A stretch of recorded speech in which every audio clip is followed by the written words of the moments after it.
Fatal Frame franchise explored. There are several games that try to rely on the standard horror game template, but things are easier said than done. It takes more than a set formula to instill genuine fear in the players, and for this reason, there are very few unforgettable survival horror games that stand the test of time. Fatal Frame, however, falls in the latter category, and ever since the first game was released in 2001, it has captured the hearts of horror game enthusiasts. Unlike some other horror games doing the rounds, the games in the Fatal Frame franchise do not rely on too much violence and gore. Instead, they focus on creating a tense atmosphere that translates into a terrifying experience for the player. Every game in the series is heavily influenced by Japanese horror films, such as the Eye series and the Grudge series, but it bodes well for the horror franchise. If inspiration works such a charm for the projects, we the gamers aren't complaining. The protagonist is usually a young woman, and the player has to guide her through a maze of haunted locations and evil spirits. The only thing that she has to defend herself is a special camera, and she has to look for hidden clues in multiple locations to complete the missions. The games are premised in haunted Asian villages, and this is more of a tribute to the rich Japanese folklore. In short, we have been mightily impressed by the franchise, and with a new game coming up very soon, we thought that this might be the perfect time to take you on a journey down the evolution of the franchise. In this video, we explore the Fatal Frame franchise and look into the impressive games that left us spellbound over the years.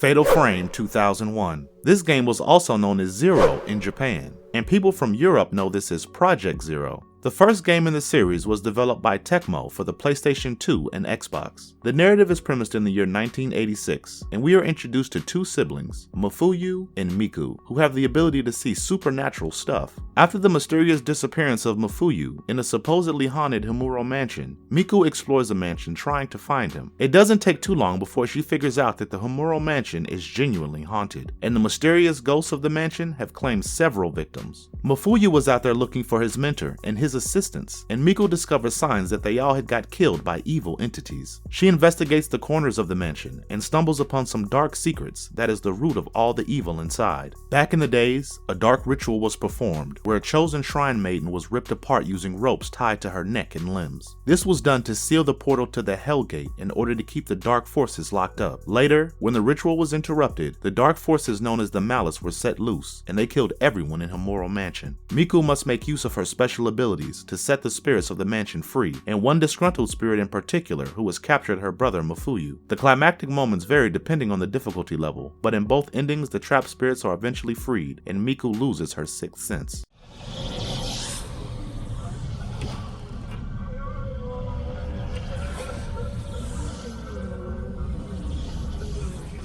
A phenomenal entry in the survival horror genre. We knew right from the very moment we first laid our hands on this game that it was going to be the start of something amazing. This intense narrative coupled with a supreme gameplay makes for a terrifying experience that will draw in the gamers immediately. You will enjoy the joyous sense of dread in every step, and this game makes you feel in the moment. You are the character, and you are the one putting yourself on the line in a haunted mansion with every odd stacked against you. You play as Miku, the protagonist, and although she has a sixth sense just like her brother, her only weapon in the haunted mansion is a special camera. This camera is capable of capturing the souls of the dead, and while she explores every nook and cranny of the mansion, she has to use it carefully in order to unravel the secrets. Miku is threatened by a horde of vengeful spirits, and surviving is quite a task. This game was released back in 2001, and some might say the graphics haven't aged well, but we beg to differ. It was spectacular for its time, and the well-designed characters make for some pretty visuals. The Himuro mansion has been designed perfectly, and the eerie atmospheric building is enough to give you chills. We love the work that the developers put in for the spirits and the ghosts that you come across, and the effects deserve a special appreciation. We could never get over the feeling that something is sneaking up on us, and this feeling is the charm of the gameplay. With astonishing sound designs and a heart-in-your-mouth narrative, things take care of themselves. Fatal Frame, however, falters when it comes to the controls, because it is not the easiest in the world. The difficulty level is quite high, and there are many who got stuck in spite of putting in hours of effort. It has been over 20 years now, and there are many who mark this as the scariest gaming experience of their lives. In a world of Silent Hill and many other popular horror games, that is a feat in itself, and we can assure you that playing this game will totally be worth your time.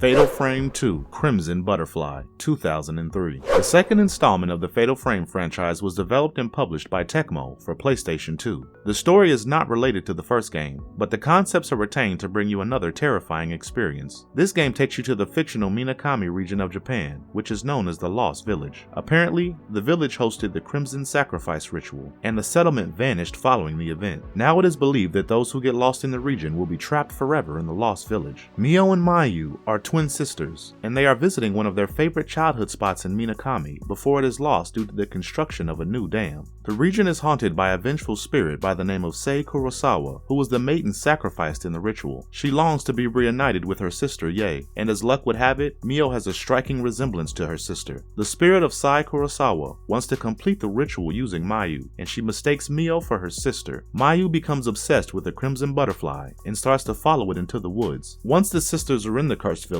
and one of them gets possessed, and now it is only a matter of survival. Luckily for the twins, there are some helpful spirits as well, and it depends on the player to guide the sisters to safety.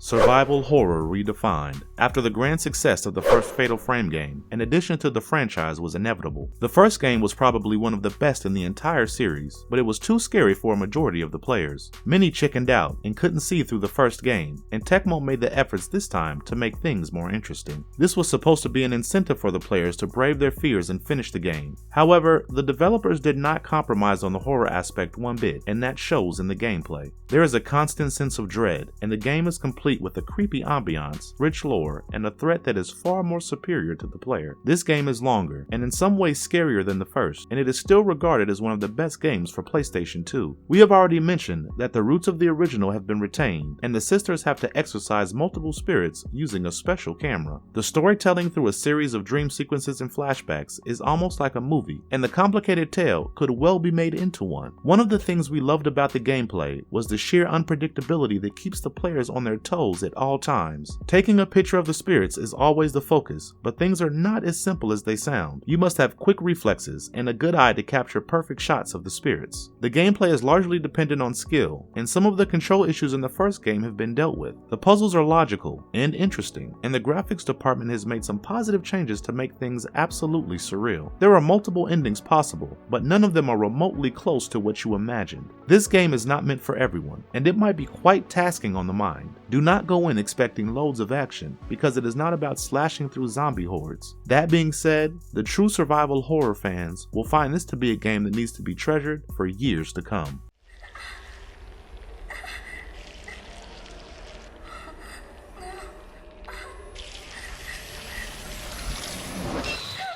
Fatal Frame 2: The Tormented, 2005. Fatal Frame was another PlayStation 2 release handled by Tecmo, and the narrative takes you into the world of a 23-year-old freelance photographer, Rei Kurosawa. Does the name sound familiar? It is because this was the name of the spirit in Fatal Frame 2, but the stories are completely unrelated. Rei is the protagonist in this game, and she is mourning the death of her fiancé in a car crash due to her reckless driving. She is given the assignment to take photos of an abandoned mansion, but Rei is mentally disturbed and keeps having recurring nightmares of an old Japanese manor house called the Manor of Sleep. She explores the mansion further, and she soon learns that the thin line between reality and dreams blur in her case. It is the same for her photography assistant Miku and many others. Rei goes through the diary and finds other clues, and eventually realizes that a spirit named Reika Kuze haunts those who have a strong attachment to their dead loved ones. The victims start to grow tattoos on their bodies, and the tattoos expand until there is nothing left of the victims. After the mysterious tattoos start appearing on her body, and they seem to be linked to her nightmares, Rei must find a way to exorcise the spirit before it is too late.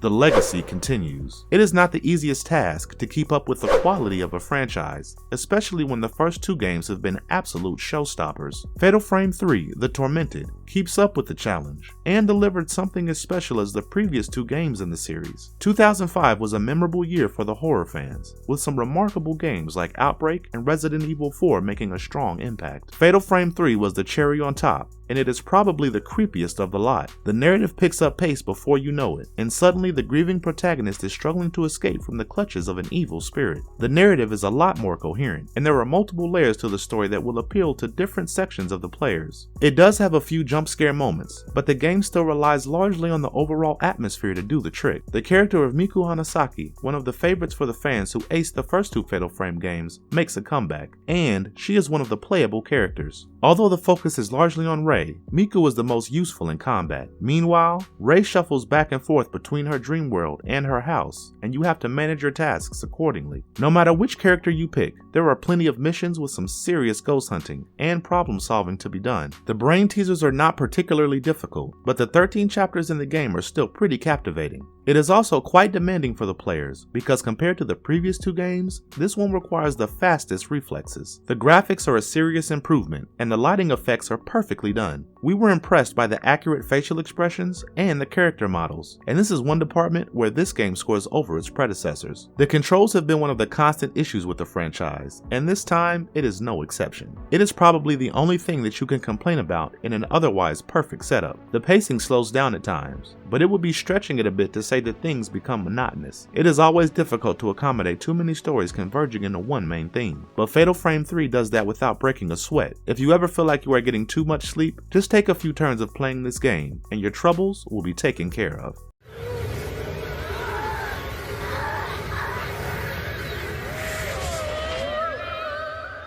Fatal Frame: Mask of the Lunar Eclipse, 2008. The fourth installment of the Fatal Frame franchise was the first for a Nintendo console, Nintendo for Wii. This game was not officially released outside Japan, but there have been fan translations in circulation. The story begins 10 years before the present day, when a serial killer Haibara had kidnapped 5 girls and held them captive in an island south of Honshu called Rogetsu. The detective pursuing Haibara caught up with him just in time and saved the girls from the island. However, the trauma of the event had wiped out their memories. The 2 years after the case, a disaster struck the island and wiped out the inhabitants. Now, it has been 10 years since the kidnapping, and 2 of the rescued girls have died under mysterious circumstances. Masaki and Madoka are 2 of the surviving girls, and they decide to head to the island to find the real truth about their past that they know so little about. Another survivor, Ruka, also goes to the island looking for the 2, but before she arrives, Madoka is killed by dangerous spirits of the island. It turns out that the serial killer was never captured, and the detective who rescued the girls also ends up on the island, still in pursuit of the killer. Masaki and Ruka are now the only surviving girls, and the latter discovers that they are suffering from a strange disease called the Hidden Moon Disease. This affects their memories, and it spreads by touch and vision. Eventually, we learn that it was Masaki who arranged for their journey to the island to cure their illness, and in a shocking reveal, we get to know that the detective died 10 years ago. He is simply guiding the girls to deal with the vengeful spirits and heal themselves. The haunting past of Ruka's father holds the key to their condition today, and the special mask used in the local ritual dance is the key to all that has transpired so far. Can the 2 girls deal with the dangerous situation that they find themselves in?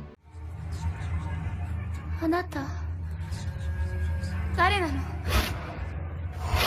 Marvelous verdict, expectations are met. We haven't come across a horror franchise that has as much consistency as the Fatal Frame series. Before the release of this game, there was a lot of speculation regarding the quality of the gameplay, but this release squashed all doubts with disdain. In most aspects, it has lived up to the high hopes of the fans, and it continues delivering some of the best scares across the survival horror genre. Like the previous games, the unpredictability keeps the player nervous throughout the game. You can never be sure of what is lurking around the corner, and throwing caution to the winds might just bring about your downfall. The presentation is bound to remind you of Silent Hill, but by now, Silent Hill has become the hallmark of survival horror, and it is only natural that the developers were inspired by the success. Things get started in quick time, and you start off with the protagonist exploring some of the most haunted corridors armed with a flashlight. The sense of isolation grips you hard, and claustrophobia only adds to the uneasy experience. The camera work, however, was quite a headache for the players, and the sudden movements did not make things any easier. The controls are wobbly at times, but nothing that a pro gamer cannot handle. The gameplay throws you some tough challenges, but these difficulties also make things more interesting. Is this the best game in the series? Certainly not, but it does manage to protect the legacy, and that is an achievement in itself.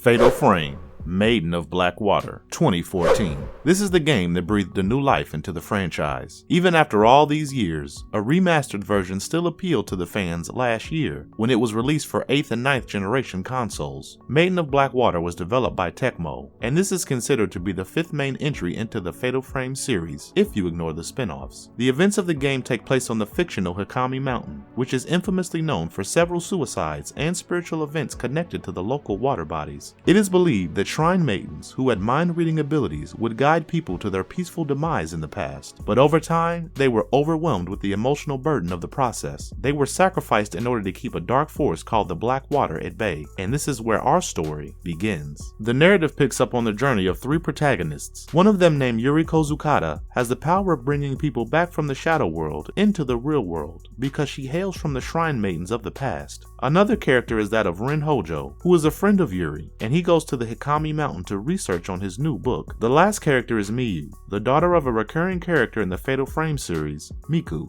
They will encounter some hostile spirits and some cursed souls who must be freed. You can be sure of a watertight backstory on each character, and without giving you any spoilers, all we can say is that they link everything together beautifully. Step into the haunting mountains and find out what happens to these 3 protagonists. It's playtime. You're the groom. Now find your bride.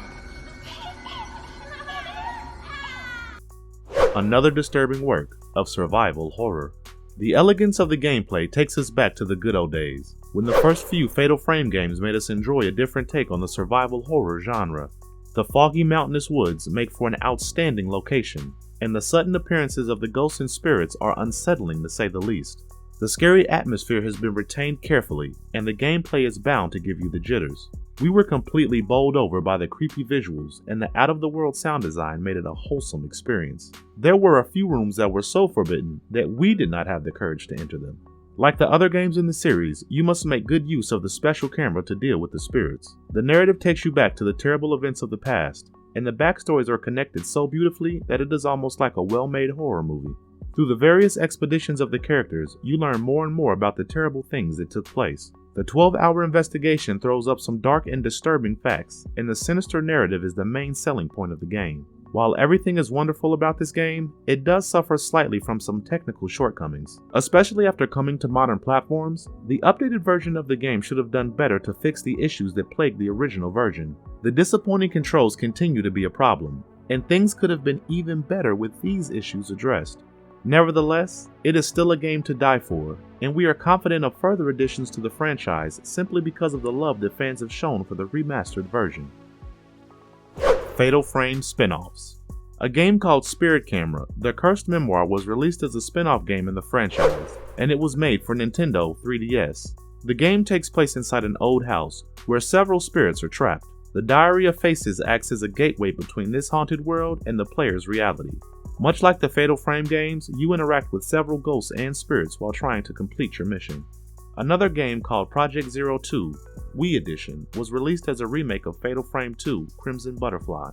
These additions to the franchise filled the gap until The Maiden of Blackwater was released.